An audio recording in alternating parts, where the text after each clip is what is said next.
Boy, can I help you? Listen up. I'm bringing you the best content to ever exist in the door-to-door industry, from sales, leadership, recruiting, and personal development. Well, why would I need that? Because never before have we been able to collaborate with the top experts in their industries, sharing their secrets and techniques on what makes them the best. Wait, who are you? I'm your host, Sam Taggart, creator of the D2D Experts and D2D Con. Is there a place we can sit down? Well, come on in. Register today for D2D Con, January 10th through 12th. Learn from over 40 amazing speakers, including the real Wolf of Wall Street, Jordan Belfort. Come as a team, learn as a team, leave as a tribe. All right, I'm Sam Taggart, your host of the Door-to-Door podcast, and I'm here with Ty Bennett, who is a world-renowned speaker. He's the author of 4 amazing books. You've got The Power of Influence, who sold hundreds of thousands of copies, The Power of Storytelling, Partnership is the New Leadership, and The Two. And he's, built over a $20 million company in his 20s, and is now speaks hundreds of times a year, and just he's bad at it. And I crossed him hard this morning in basketball. So just to put things into perspective. Luckily, we're on the same team. I think we won. We won. Game. Yeah, I was gonna say, and then you left, and then I lost the last 2. Anyway, so great at basketball, great family man, and super excited to have him at Door to Door Con. So he's one of our main keynote speakers, and honored, privileged to actually hear him in his element after seeing him in his personal life. I'm like, it'll be fun to kind of see you in your business life. I'm probably not as good as I don't know. We'll see. No, dude. We're inspired. My wife, obviously in church, works with your wife, and we look up to you guys. That's nice of you to say. And those listening to this, realize that when he says stuff, he lives it. There's people that it's I want to see what he really is like. Ty's one of those guys who he probably doesn't do himself as good of a service as he should from his personal background. Just so you guys know, I can see that. I hope to be like that one day. Anyway, I think that's the piece, though. I think the power comes in who you are off stage. Exactly. Right? I think that's what really resonates with people when you're on stage. No, and it's hard because you never know. Anybody could put on a good face for an hour. Yeah. And I'm sure you see those kind of guys. Yeah, in our business, as we grow, we hired a bunch of speakers because we put on events, right? And we hired some guys that, man, you'd walk off stage and you're like, that guy was the biggest jerk I've ever met in my life, And I love his content. I had read his book or whatever, but yeah, unfortunately, some people just don't walk the talk, and I think that incongruence, it's funny to watch those speak. They haven't lasted, right? They would maybe hit it big for a minute, but none of them have had staying power. Cool. No, so what we're going to dive into today, I'm excited because you resonate really much with the sales guy as much as the leadership, and also to the off stage in our business life, the personal life. And okay. I'm actually really interested in all 3 of these topics of storytelling and influence, and this whole partnership is the new leadership, and this new concept of where the industry and the market's going. And I think I'd love to hear some of your insight on all of it. And I have a few questions, and then we'll jam. And so if you're watching this, you can ask some questions. Maybe at the end we'll take some. But the first question I have is kind of what inspired you to kind of step out of this whole $20 million business into speaking and doing what you're doing, and what kind of started that? So I've always wanted to be a speaker. I remember in high school I decided I wanted to be a speaker. I wanted to be in the NBA, but I did too. But I was 5'3" as a freshman on the freshman team, and it wasn't going to happen. I grew to 5'11", and I could dunk in high school, and I thought I was incredible. Oh, yeah. Where's that at? You know me as the old guy that's dude, I don't know if he could touch the net. I'm not sure, but I was really involved in this program called DECA, which is a student leadership business program, and we hired a speaker, and I was the guy who literally handed him a $2,500 check, and then I watched him just mesmerize this group of students, and they were laughing, and I was like, I want to do that, I just thought it was cool, and went the entrepreneurial route. That I really view myself as an entrepreneur. Mm-hmm. And so my brother and I started business and started to grow that. And where I found myself more and more, because 1, it was of personal interest, and 2, because I feel like I had some talents there, was in speaking and training our team in the leadership development side of growing our business. Mm-hmm. And so like I said, we brought in other speakers, and so I'd go take them to dinner after they spoke for us, you know, John Maxwell or Les Brown or Peter Vidmar or T. Harv Eker or some of these other guys. And like, so how do you get into this? And just started to kind of pick their brain a little bit to start to understand that for me. And it was just kind of more of a passion thing, something I wanted to pursue and something I wanted to do. And, you know, now I view myself more as a speaker than an author. I've written 4 books. I'm writing another one right now, but they kind of go hand in hand. So when people hire me to speak, they hire me to speak on storytelling or influence, or, you know, like the model of writing a book and then delivering that message on stage has worked really well. But yeah, it's a fun process. I like looking at what's working, what's not, and trying to dissect it and trying to teach it. And which takes the entrepreneurial mind. For sure. Yeah. I mean, I now built a speaking and training business, right? My brother and I built a business in direct sales, and then I morphed into building a speaking and training business. Because a lot of people, I think they're like, I want to be a speaker, but they don't realize it takes the same door knocking as it is running a business anyway. You have to treat it like a business, just like anything else. Yeah. It's not a hobby. I mean, it can be a hobby, but you're going to make no money. And so for me, I just jumped in. I studied it out for several years, like looking at what are the best people doing and finding what resonated with me and how I was going to approach it. And, you know, wrote my first book and started knocking doors like crazy and reaching out to people. And we still do. I mean, my team's grown. And so I have other people on my team that are out marketing me. And my role more and more is my job is to give the next speech and write the next book. And I host a podcast and, you know, do some different pieces that put content out there for us to use from our marketing standpoint. But yeah, it's just the hustle in it. You have to get after it. Love it. So tell us about the storytelling concept, because that's one of your bigger sellers, right? And a lot of people hire you on. And us being, you know, in the door space, sales, in-home selling, leadership. I mean, I look at storytelling as really influence. I'm sure those two go side by side. Mm-hmm. But there's this interesting concept of how to leverage stories. Tell us a little bit of kind of your philosophy of storytelling. So I agree. I think when you look at influence, I mean, at the ultimate core, what causes people to act, make decisions, move forward is emotion. Yeah. And stories are the best way for me to connect to your emotion, to cause you to move. And so if you look at influences, I want to create some type of action, whether I'm in a leadership role and I want you to act on the ideas and implement it, or I'm in a sales role and I want you to buy my product, or whatever it is. We're having an interaction because I want to influence you to move in some way. Stories, I think, are one of the best tools we have to do that. I think storytelling is one of the most underrated skills in business. 100%. And people who, you know, there's that old cliche saying, but it's true, because I speak in every industry you can imagine, right? On this topic, if I think about Delta this year, to American Express to sales teams to sales teams. I mean, pharmaceutical to like on this topic in particular, I'll speak, you know, to pharmaceutical, to car salesmen, to door-to-door, to network marketers, to speakers, to financial advisors. There's that old saying that whoever tells the best story wins. And it's true in every single industry. If you learn how to tell a story that connects and engages and causes people to take action, it's incredible. So for me, what led me here is my brother and I were out selling as 21, 23-year-old entrepreneurs. And I started recording every presentation that I gave, which is the worst experience of your life. You know, when you first listen to that, as I started to get better and work on all those little things, what I started to ask is what caused somebody to engage? Like, at what point did they start to laugh? Did they start to ask questions? Did they interact more? And where did then the conversation move forward? It was always when I was telling stories. It's when you went out of robotic sales mode to, okay, let me tell you about Tammy down the street. You know, and all of a sudden that story connected, and then we started having a real conversation because guards went down, and you're laughing and you're interacting, and now when I ask a question, they're not guarded and they open up a little bit more, and so you can ask a follow-up question. And so I developed my own storytelling process for me. And it worked. We built a successful company. I sold a lot. I taught it to our team internally. And then I started speaking. I was speaking on the power of influence. And you'll see, if you come to the door-to-door con, you'll see as I speak, I'm going to tell a lot of stories. That's my natural style.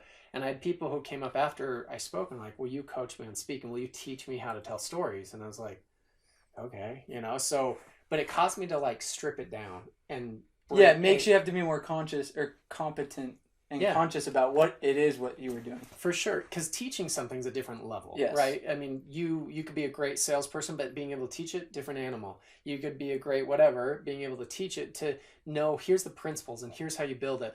So that led me to writing the book, The Power of Storytelling. And because this is the book I wish I had when I was 21 years old. And I don't mean that like in just because it's so great. Like He gave me a copy, by the way. I finally got one. Yeah. So, but I don't mean it because I think it's great. But what I wanted was like a nuts and bolts of how like to a do roadmap, it. like I step wanted one, like step a Bible. two. Like Yes. I wanted somebody to break it down and go, okay, how do you use narration versus dialogue? What's the structure of a story? Is there a blueprint to it? How do you make characters come alive? Like what kind of details do you put in? What do you take out? Like really teach me how to tell stories, because I think it's a skill people can learn. And I think what's interesting, did you study, I mean, you look at Hollywood, they're the ultimate storytellers essentially, right? I'm sure that it's what makes somebody want to watch that movie to the end? What makes somebody want to even care to listen to you? What distinguishes you different than somebody else is having a better story. So I think here's the other problem that we run into, right? So I'm out selling, let's say I'm doing solar or a roof or whatever. A lot of times it's hard to think of a story, or what story is the right story. Like, how do you distinguish what story? So part of it is the worst time to think of what story to use is in the moment, right? When you're like, okay, what do I use here? So I think there's some prep work to that. And in that you kind of develop kind of a catalog of certain stories that you can use in certain situations. So you'd say like, this is like to break the ice story. This is like I need some more muscle story. Okay, so and even look at it from this standpoint, right? I'm on stage 100 times a year. Different clients, different situation. When you knock a door, that's your stage. Yes. Right? So new person, you can use the same material every single time.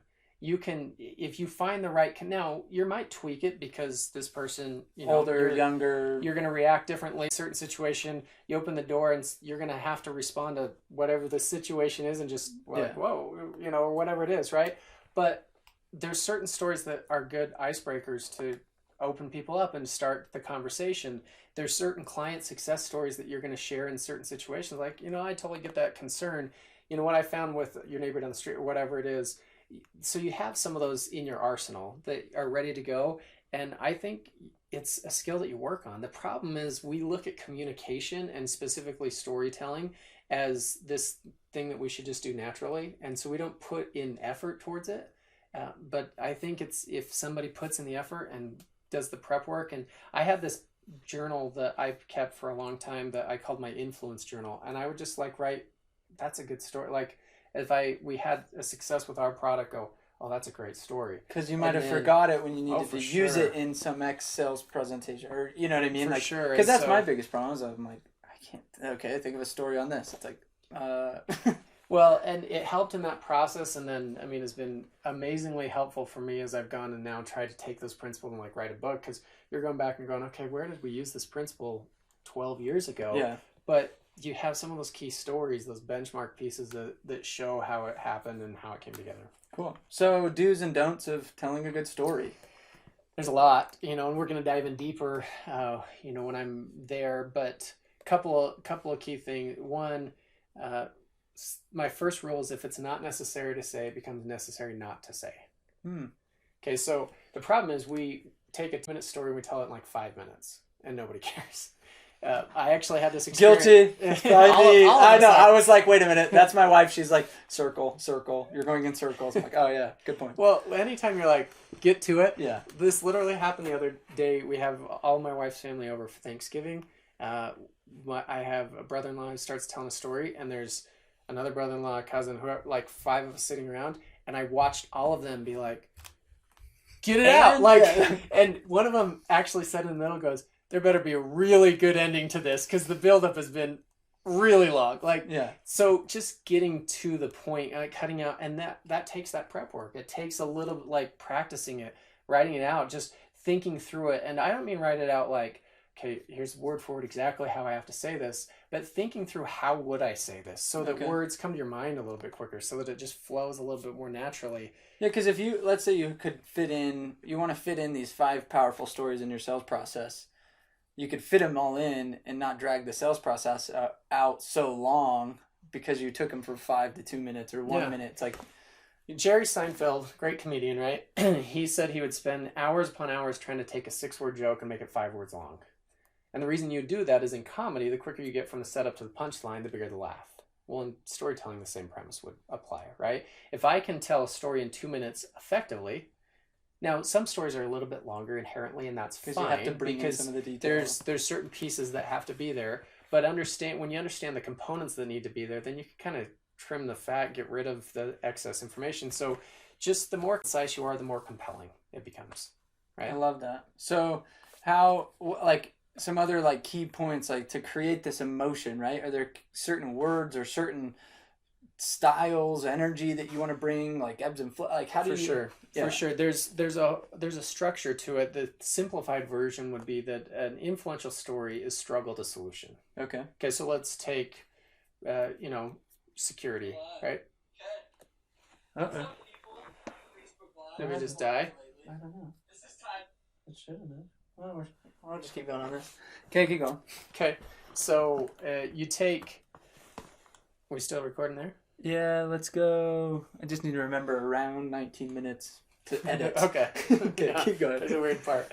So the simplified version would be it's struggle to solution, right? You hook people with the struggle, you help them with the solution. Okay. So let's take security system, for example, right? That solves a problem, right? So the story itself is not just coming at it like, here's how great our system is, here's why it's different than everybody else, here's why it's unique. It solves a problem. There's emotion attached to the problem.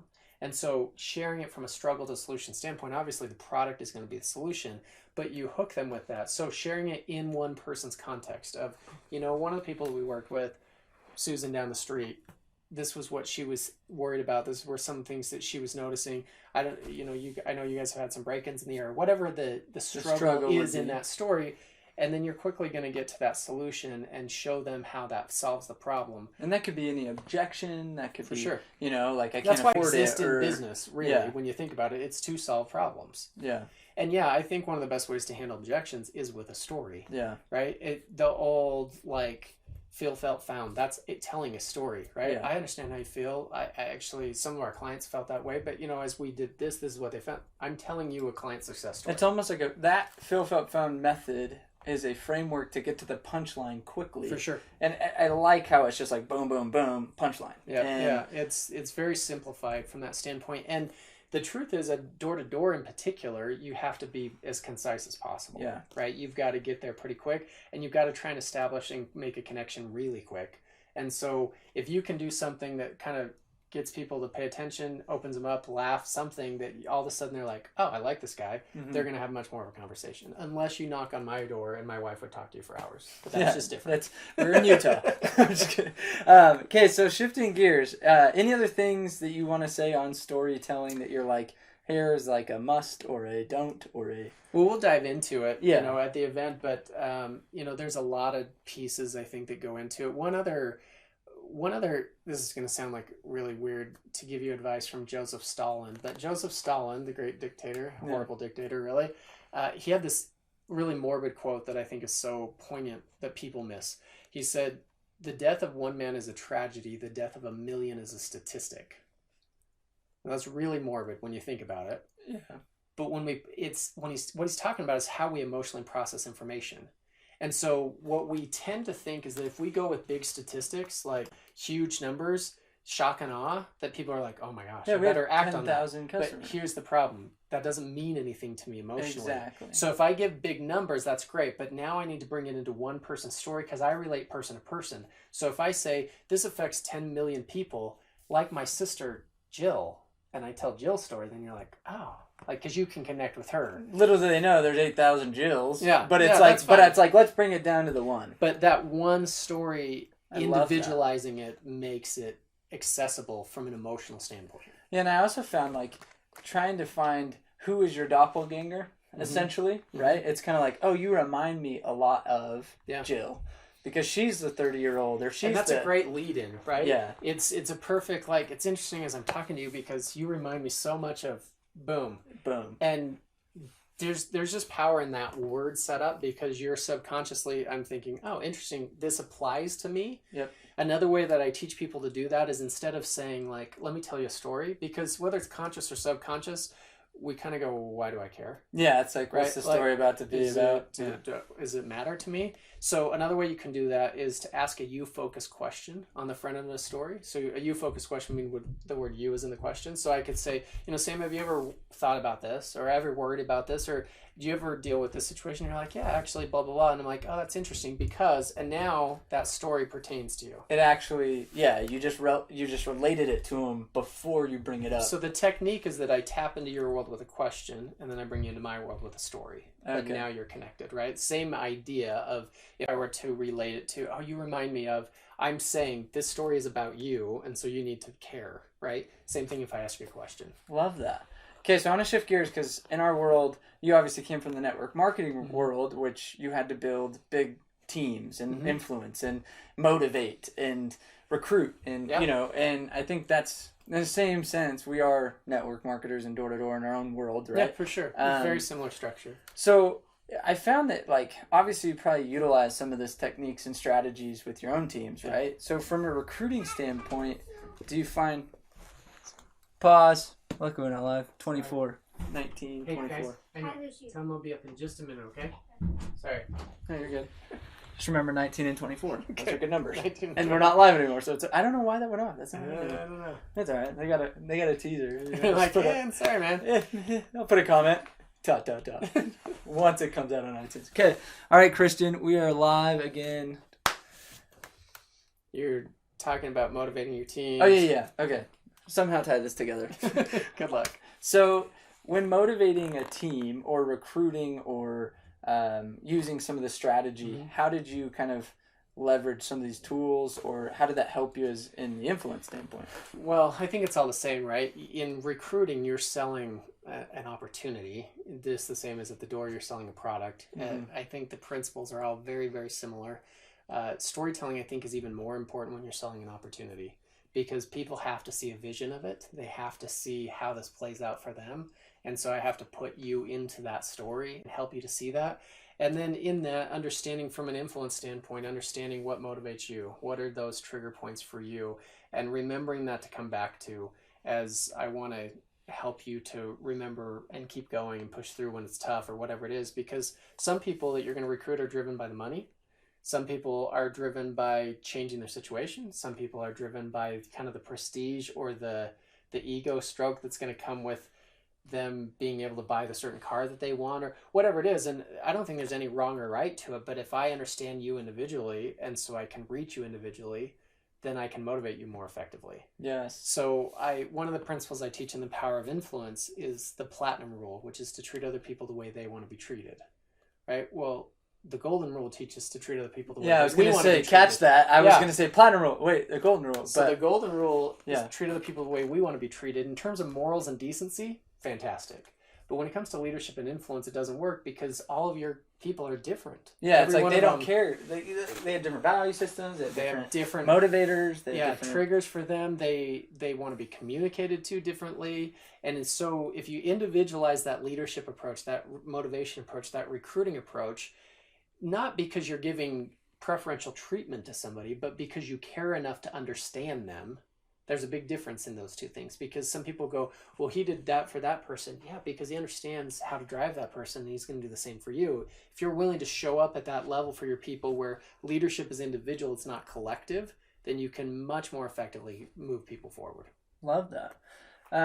So when you're leading teams and people deal, like, obviously when you have many sales reps and team members and management and whatnot, you deal with a lot of problems, headaches, Sure. Darts that get thrown at you. What would you give like a manager or an influencer essentially? What advice would you give him in those kind of situations where he's getting kind of the targets on him? Like people are kind of like, oh, screw you or mutiny or, you know what I mean? Like kind of these problem situations.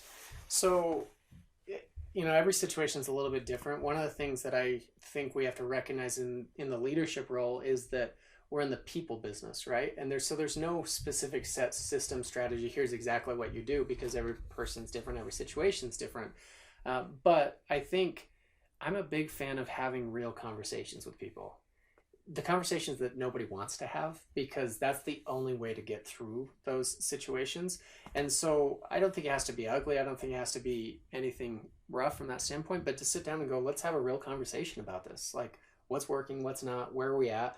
What can I do better? What can you do better? How do we move forward with this? And that takes a lot of confidence from a leadership standpoint, and it takes a willingness to just put yourself out there. I think that authenticity and that vulnerability is what people are craving. I think they're screaming for it.